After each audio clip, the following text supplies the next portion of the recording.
اليوم الأكل مسقوف.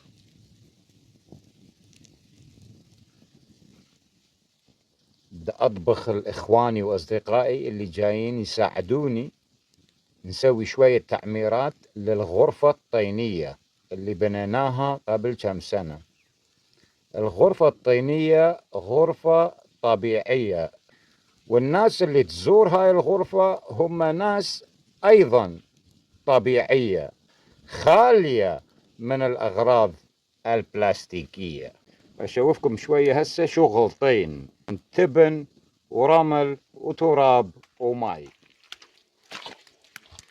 الأخوان ما يحبون يطلعون بفيديو، فإذا نحترم هذا الشيء.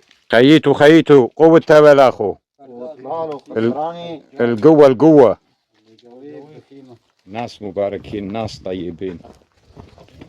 ونصيحة للإخوان اللي هم يحتاجون بين فترة وفترة ناس تجي تسوي لهم شغل، تساعدهم، تشتغل وياهم، انطيه أي شيء يحتاج وأكثر.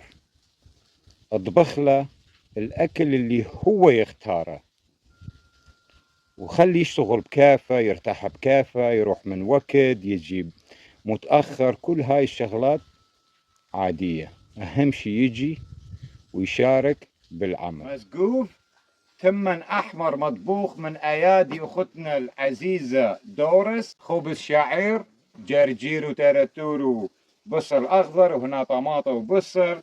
هسه نجيب حامض، فلفل حار مطحون. هنا عندنا خمرة، شراب، مشروب كحولي بس حلال حبكم. ليش حلال؟ لأنه مصنوع من العنب مالتنا. من يجي وقت لنبيع العنب يكون سعر السلة 5000، إذا حرام نبيعه ب 3000 أو 5000.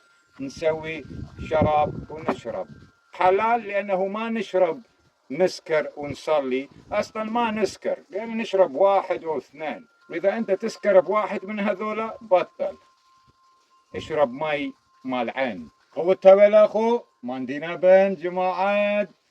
قوة القوة، الله يقويك. تفضلوا دابش.